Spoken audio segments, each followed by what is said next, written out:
ছেলেদের জীবন যতটা সহজ মনে হয়, বাস্তবতা ঠিক ততটাই কঠিন। সবার চোখে একটা ছেলে যতটা স্বাধীন, বাস্তবে একটা বয়সের পর সে ঠিক ততটাই পরাধীন। একটা ছেলেকে কখনোই দায়িত্ব শেখাতে হয় না। তার উপর ছেলেটা যদি হয় মধ্যবিত্ত, তাহলে তো শেখানোর আর কোনো কথাই আসে না। বাবার পরে যখন সংসারের হালটা ধরতে হয়, তখনই দায়িত্ব নামক শব্দটা আপনা আপনি তার মাথার মধ্যে ঢুকে যায়।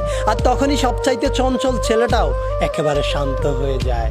যেই ছেলেটাকে মা বাবার কাছে আবদার করত, সেই ছেলেটাই আজ সবার আবদার পূরণ করতে শিরোধার্য। যেই ছেলেটাকে কোনো কিছু না পেলে রাগ করত, সেই ছেলেটাই আজ নিজের শখ বিসর্জন দিয়ে ছোট ভাই বোনের শখ পূরণ করতে ব্যস্ত। ছেলে মানুষ মানেই তাদেরকে পাষাণ মনে করা হয়। সত্যিই কি তাই, নাকি তাদেরকে পাষাণ হতে হয়? সত্যি বলতে ছেলে মানেই পাষাণ নয়, কষ্ট ছেলেদেরও হয়। একটা মেয়ে চাইলে কান্না করে তার মনের কষ্টগুলো সবাইকে বলতে পারে, কিন্তু একটা ছেলে চাইলেই তা করতে পারে না। কেননা ছোটবেলা থেকেই ছেলেদেরকে শিখিয়ে দেওয়া হয়, তুমি ছেলে, কান্না তোমাকে মানায় না। আর এই একটি কথায় তাকে হাজারো কষ্ট বুকে চেপে নিয়ে হাসি মুখে প্রতিনিয়ত সবকিছু মেনে নিতে হয়। ছেলে হয়ে জন্ম নেওয়া যতটা সহজ, ছেলে হয়ে বেঁচে থাকাটা ঠিক ততটাই কঠিন।